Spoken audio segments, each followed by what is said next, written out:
बहुत सारे लोगों ने उम्मीदें बांध ली हैं जनरल रिटायर फैज़ हमीद की गिरफ्तारी से या तहवील में लिए जाने से। साबिक DGISI है, उनकी एक ऑडियो भी लीक हुई है। ऑडियो लीक क्या हुई है वो साफ जाहिर हो रहा है क्योंकि बड़ी क्लियर आवाज़ है। दूसरी जानिब अफसार आलम साहब की, ये साबिक जो है वो हुकूमती अहदेदार थे और पेमरा को ये चलाते थे और उस वक्त की ये ऑडियो है। अफसार आलम साहब सहाफ़ी भी हैं और प्रोग्राम भी करते रहे टीवी चैनल्स के ऊपर। आजकल भी गालिबन प्रोग्राम कर रहे हैं एक टीवी चैनल के ऊपर, और इससे पहले जो है वो ये पेमरा के अंदर भी ड्यूटी कर चुके हैं मियां नवाज शरीफ साहब के दौर में। नवाज शरीफ साहब के बहुत करीब है और उस दौर में गालिबन इन्होंने रिकॉर्ड की थी फैज़ हमीद की ऑडियो। अब वो उस वक्त DGISI था तो उस वक्त तो ये नहीं हो सकता था, मुमकिन ही नहीं था कोई इसको लीक करे उस वक्त। लेकिन अब जो है वो ये ऑडियो लीक हो गई है तो कभी ना कभी चीज़ें सामने आ जाती हैं। ऐसा नहीं है कि चीज़ें हमेशा छुपी रहती हैं या सामने नहीं आती, कभी ना कभी आ जाती हैं। लेकिन मुझे हैरत इस बात से हो रही है कि कैसा लहजा कैसा था, देखें तमकनत कैसी थी। ताकत कैसी चीज़ होती है, ताकत इंसान को अंधा कर देती है। ताकत जो है वो एक ऐसी चीज़ है, यानी इंसान आपे से बाहर हो जाता है। मैं लहजा देखकर, बात करने का अंदाज देखकर, अफसार आलम अच्छे खासे दिलेर आदमी है, लेकिन अफसार आलम साहब जिस तरह उनके साथ बात करने पर मजबूर थे वो अब आपके सामने है। तो DGISI थे, वो उनके काम में मुदाखलत कर रहे थे और उन्हें कह रहे थे जी कि वो लाइसेंस हैं जो बेचे गए हैं पहले गवर्नमेंट की जानिब से गालिबन बेचे गए होंगे और उनका एक काम आप नहीं कर रहे और आप हमारे काम करते भी नहीं है, लिहाजा जो है वो मैं आपको गिला कर रहा हूँ। तो उस पर अफसार आलम साहब ने कहा नहीं जी ठीक है, उन्होंने कहा जी मैं ब्रिगेडियर भेजता हूँ तो काम कर दें। तो ये तो जनाब इस मुल्क के अंदर चल रहा है कि DGISI चैनल चलाने के काम जो है वो बता रहे हैं। इसीलिए तो कहते हैं जो जिसका काम है उसको वो करना चाहिए। जब हम एक दूसरे के काम में मुदाखलत करते हैं तो एक्चुअली हम सारा काम खराब कर देते हैं, अपना भी करते हैं और लोगों का काम भी खराब करते हैं, और जब ज्यादा काम खराब होता है तो मुल्क का काम खराब हो जाता है। यही पाकिस्तान की बदकिस्मती है। बहरहाल जनरल फैज़ की तहवील में लिए जाने के हवाले से कुछ लोगों ने उम्मीदें वाबस्ता कर ली हैं, तवक्कुआत बांध ली हैं कि शायद इसका नज़ला इमरान खान पर डल जाएगा या सोशल मीडिया पर डल जाएगा या पाकिस्तान तहरीक इंसाफ के सोशल मीडिया के एक्टिविस्ट पर डल जाएगा या इस हुकूमत की मुखालिफ सहाफ़ती आवाज़ों के ऊपर डल जाएगा, यानी हुकूमत के जो मुखालिफ सहाफ़ी हैं उनके ऊपर नज़ला डाल दिया जाएगा। ये बहुत सारी उम्मीदें वाबस्ता कर ली गई है। लेकिन देखिए मेरी ख्वाहिश ये है कि करप्शन के ऊपर तो चले जनरल फैज़ हमीद को पकड़ा गया है, करप्शन का मामला देख लेंगे, मिसकंडक्ट का मामला देख लेंगे, लेकिन मेरी ख्वाहिश ये है कि जो सियासी मामलात में मुदाखलत है जनरल फैज़ हमीद की उसको जरूर देखा जाए। लेकिन मुझे शक है कि इस मामले को नहीं देखा जाएगा। उसकी वजह यह है कि जब सियासी मामलात में मुदाखलत को देखा जाएगा और एक जर्नल को सजा दी जाएगी कि आपने पाकिस्तान के अंदर फौज में रहते हुए सियासी मामलात के अंदर मुदाखलत की है, तो फिर ये सिलसिला यहाँ रुकेगा नहीं। यानी इसकी सजा सिर्फ एक पॉलिटिकल पार्टी को नहीं मिल सकती, या आप इस जर्नल को एक पॉलिटिकल पार्टी से नहीं जोड़ सकते, बल्कि ज्यादातर ये दूसरी पॉलिटिकल पार्टी से जुड़ जाएंगे।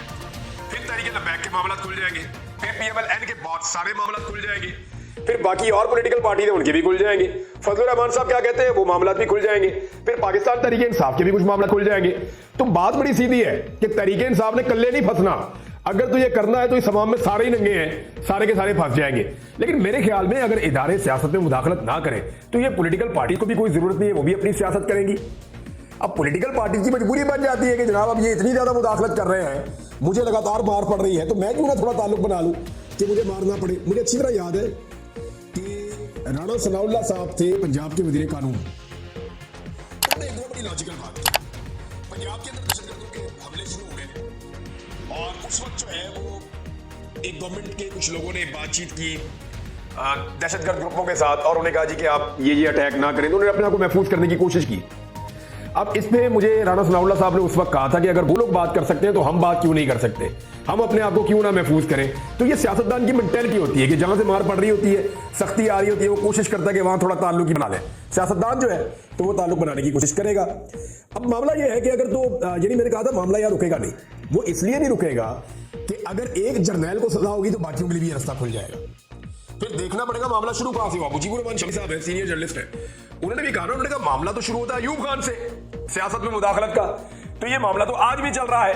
तो इस मामले को कहां ब्रेक लगानी है, क्या एक को पिक एंड चूज करके सजा देनी है या सबको देनी है।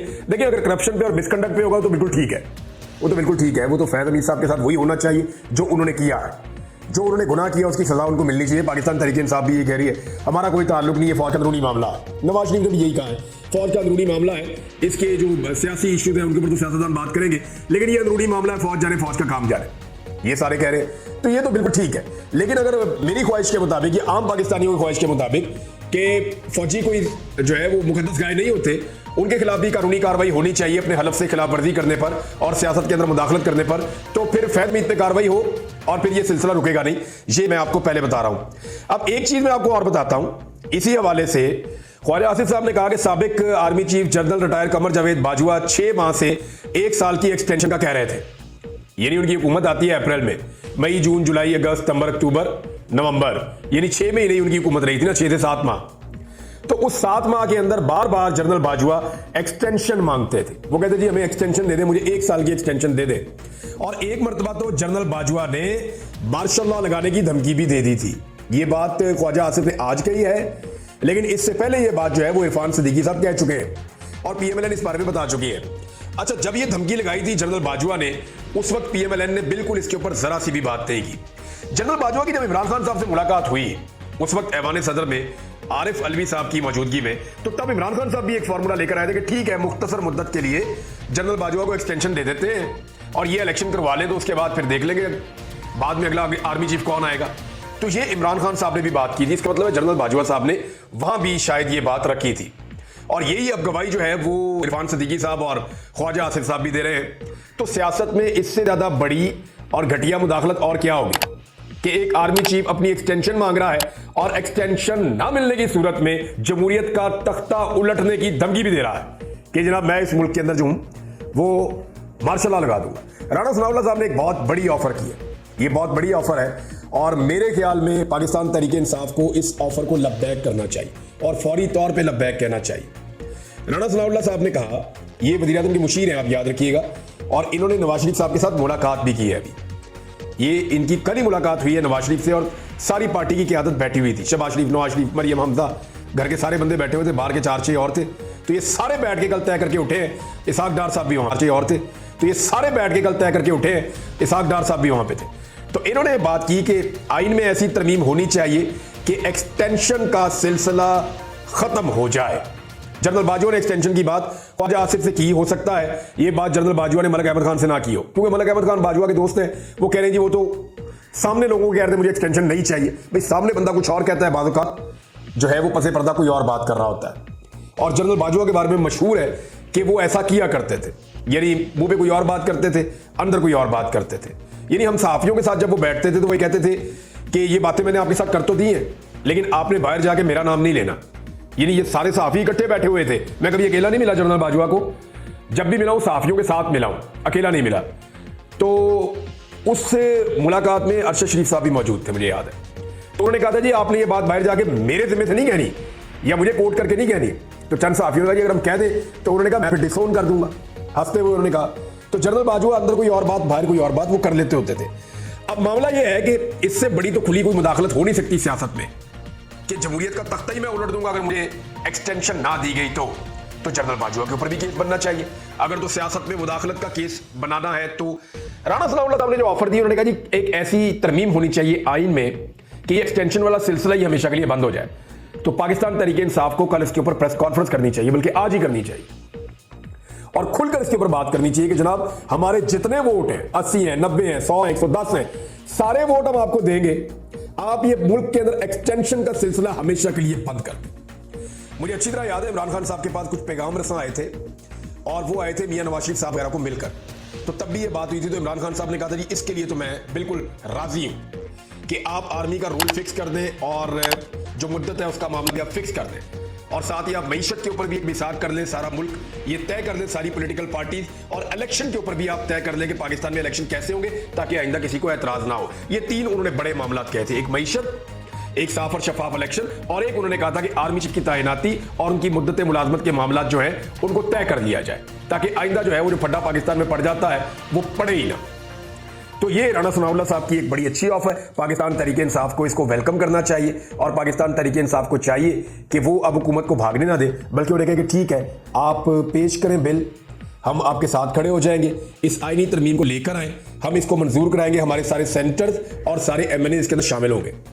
और एक्सटेंशन किसी भी ओहदे पे नहीं होनी चाहिए, ना अदलिया में होनी चाहिए, ना ब्यूरोक्रेसी में होनी चाहिए, ना पुलिस में होनी चाहिए, किसी महकमे में किसी जगह पे एक्सटेंशन होनी नहीं चाहिए, फौज में भी नहीं होनी चाहिए, कहीं भी नहीं होनी चाहिए, क्योंकि एक्सटेंशन की वजह से मेरिट का कत्लेआम होता है जिससे प्रॉब्लम्स पैदा होती है। बहरहाल ये एक ऑफर है और इसको एक ऑफर की तरह लिया जाना चाहिए। फायरवॉल ने बहुत नुकसान किया जी पाकिस्तान में। अब मुख्तलिफ एक्सपर्ट्स बताना शुरू हो गए कि गुज़िश्ता चंद दिनों में फायरवॉल के तजर्बे के जरिए से जो पाकिस्तान में इंटरनेट को निहायत सुस्त कर दिया गया है, उसकी वजह से जो अब तक का नुकसान एस्टिमेटेड है, कुछ लोग बता रहे हैं कि ये नुकसान पहुंच गया है $300 मिलियन तक। और कुछ लोगों का ये कहना है, जिसमें डॉक्टर अफनानुल्लाह भी हैं जो सेनेटर हैं PMLN के, वो कह रहे हैं कि $500 मिलियन तक ये नुकसान पहुंच गया है। यानी $0.5 अरब इसको आप लगा लें, इतना बड़ा नुकसान पाकिस्तान ने चंद दिनों में कर दिया है। यानी जितने की हमने फायरवॉल इंस्टॉल करनी है, उससे बहुत ज्यादा पैसे जो हैं वो हमने जाया कर दिए। वो इसलिए कि हमारा इंटरनेट ही बिल्कुल स्लो हो गया। तो तजर्बा जनाब नाकाम हो गया और उस तजर्बे की नाकामी की कीमत जो है वो पाकिस्तान ने फिलहाल चुकाई है। देखते हैं आगे कब तक चुकाता है, क्योंकि ये मामला अब लाहौर हाई कोर्ट में भी चैलेंज कर दिया गया है और इसके अलावा जो है सेनेट में भी ये मामला उठा है, तो मुख्तलिफ जगहों पे और जो बेचारे टीवी चैनल तो ये चला रहे हैं पाकिस्तान पत्थर के दौर में चला गया और रियली पाकिस्तान चला गया है। एक तस्वीर तक अपलोड नहीं हो रही, व्हाट्सएप के ऊपर आप कॉल नहीं कर पा रहे, आप मैसेजेस नहीं कर पा रहे, आप तस्वीरें डाउनलोड या अपलोड नहीं कर पा रहे, तो फिर आप ऑनलाइन काम कैसे करेंगे, वो मुमकिन नहीं लग रहा। हमाद अजहर ने इस्तीफा दे दिया जनाब। हमाद अजहर साहब 2 मरतबा मंजर आम पे आए अभी हाल ही में। एक वो 5-6 अगस्त को आए स्वाबी वाले जलसे में, उसके बाद 13 अगस्त की रात को वो निकले और लाहौर के अंदर उन्होंने गुलबर्ग की तरफ मार्च किया। उनके साथ पाकिस्तान तहरीक इंसाफ के जवान मौजूद थे और वो गिरफ्तारी अवॉइड करते हुए एहतजाजी मार्च लेकर उसके बाद फिर वो गायब हो गए। तो हमाद अजहर साहब ने बड़ी जुर्रत का मुजाहरा किया है और अभी तक वो गिरफ्तार नहीं हुए। ये उनकी एक स्ट्रेटजी है, क्योंकि वो गिरफ्तार हो जाएंगे तो उनको ऐसे केसेस में डाला जाएगा, दर्जनों केसेस है उनके ऊपर, कि फिर उनका बाहर आना भी इमरान खान की तरह नामुमकिन हो जाएगा। लेकिन हमाद अजहर साहब ये कह रहे हैं कि क्योंकि मैं सामने आ नहीं सकता खुल के, जब आऊंगा गिरफ्तार कर दिया जाऊंगा, गिरफ्तार हो जाऊंगा तो गैर मौसर हो जाऊंगा, और बाहर रह के मैं मौसर इसलिए नहीं हो सकता कि जो लोग इमरान खान को मिलते हैं वो मखसूस इंफॉर्मेशन पहुंचाते हैं इमरान खान साहब तक और मखसूस इंफॉर्मेशन बाहर लेकर आते हैं। लिहाजा हमारा फैसलों के अंदर कोई किरदार ही नहीं रहा। जो हम मामला इमरान खान साहब तक पहुंचाना चाहते हैं वो पहुंचते नहीं है। उनका कहने का मतलब ये है, और जो मामला इमरान खान साहब के बाहर आने चाहिए वो आते नहीं है। और पंजाब के अंदर इस तरह के फैसले हो रहे हैं कि ऐसी सूरत हाल में मेरे लिए मुमकिन नहीं है कि मैं इस ओहदे के ऊपर मौजूद रहूं। लिहाजा उन्होंने अपने ओहदों से जो है वो इस्तीफा दे दिया है और वो कह रहे हैं कि मैं पार्टी के कारकुन के तौर पे पार्टी के साथ वाबस्ता रहूंगा और काम करता रहूंगा। अवैस यूनुस नामी पाकिस्तान तहरीक इंसाफ के बड़े डाई हार्ड कारकुन है।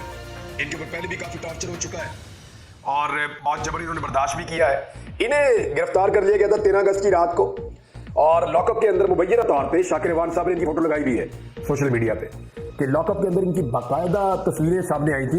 लेकिन उसके बाद पता चला कि ये पुलिस के पास नहीं है, ना पुलिस ने इनको कहीं पे पेश किया, बल्कि इनको गायब कर दिया गया और ये भी गायब हो गए जैसे ओन अली खोसा गायब है। ओन अली खोसा साहब के हवाले से मैं आपको बताऊं कि मैंने वो तस्वीर देखी मंगवा के, जिस तरह उनके घर को लाते मारी गई, उसको तोड़ा गया और ज़बरदस्ती उनके घर के अंदर घुसा गया। उनके बच्चे चीख रहे थे, उनकी खातून जो उनकी अहलिया हैं वो चीख रही थी। मेरी उनसे बात हुई, वो बड़ी सब्र और हौसले वाली है, लेकिन इसके बावजूद बहुत परेशान है। और पूरा पाकिस्तान जो है वो ओन अली खोसा के लिए आवाज़ उठा रहा है। सारे नौजवान आवाज़ उठा रहे हैं। वो पाकिस्तान के एक मकबूल तरीन यूट्यूबर हैं, एक मकबूल तरीन एक तरह से आप ये कह लें कि बहुत अच्छा एंटरटेन भी करते हैं। वो शायरी खुद लिखते हैं, स्क्रिप्ट बहुत अच्छा लिखते हैं, एक मुसन्निफ है बहुत अच्छे और बड़ा अच्छा काम करते हैं। और सबसे बढ़ के ये है कि वो मुहिब्बे वतन पाकिस्तानी है। तो ऐसे लोगों के साथ ज्यादती नहीं करनी चाहिए। ऐसे लोगों के साथ जब ज्यादती करती है रियासत, तो रियासत के खिलाफ शहरियों के अंदर नफरत पैदा होती है, या रियासती इदारों के खिलाफ शहरियों के अंदर नफरत पैदा होती है। यानी जिससे आप प्यार करते हैं उसको कोई मारेगा तो जो मारेगा उसको आप पसंद तो नहीं करेंगे ना। तो ओन अली जो है उन लोगों में से है जिनसे लोग बहुत प्यार करते हैं। मैंने देखा लोग बहुत प्यार करते हैं उससे। तो जब आप उसको मारेंगे या तंग करेंगे या उसको हरासा करेंगे तो लोग आपसे कैसे प्यार करेंगे? मेरा एक सादा सवाल है और ये इसके ऊपर सोचना चाहिए। नाज़रीन, वीलॉग के आखिर में क्योंकि इमरान खान साहब की गिरफ्तारी के मामला, उनके केसेस के मामला जो है वो तकरीबन मंतकी अंजाम तक पहुंच गए हैं। 21 तारीख को जब इस्लामाबाद हाई कोर्ट में दोबारा केस लगेगा, लाहौर में तो उनकी बेल हो जाएगी 9 मई की, नया केस डाला नहीं जा सकता और जो तोशाखाना वाला है उसकी सिर्फ एक जो है वो बेल रह गई है। लेकिन उससे पहले हो सकता है कि अलकादर ट्रस्ट वाले केस के अंदर इमरान खान साहब को सजा सुना दी जाए। तो ये 2 केस रह गए। 9 मई को तो आप फारिग कर देना, वो तो हाई कोर्ट ने उड़ा दिया सारा। सिर्फ 2 केस रह गए, एक तोशाखाना वाला और एक अलकादर वाला। अलकादर वाले में कादी फाइज साहब ने जिस तरह मुदाखलत की है लोअर कोर्ट के अंदर चलने वाले केस के मामले में, वो सब जुडिस मैटर, और उसके अंदर चीफ जस्टिस ऑफ पाकिस्तान अपनी राय दे रहे हैं और यकतरफा राय दे रहे हैं। वो केस उनके पास ज़ेरे समाअत भी नहीं है, फिर भी उसके बारे में बात कर रहे हैं। तो इससे पता चलता है कि वहां इमरान खान साहब को सजा हो जाएगी। लेकिन सजा हो जाएगी तो सजा मुअत्तल भी हो जाएगी। मुझे जो कानून को समझने वाले लोग हैं वो कहते हैं 1-2 हफ्ते से ज्यादा चल ही नहीं सकता। दूसरा, तोशाखाना वाले मामले में भी सजा खत्म हो जाएगी, रिमांड खत्म हो जाएगा। इमरान खान साहब जो हैं वो वहां पे उनको जमानत मिल जाती है।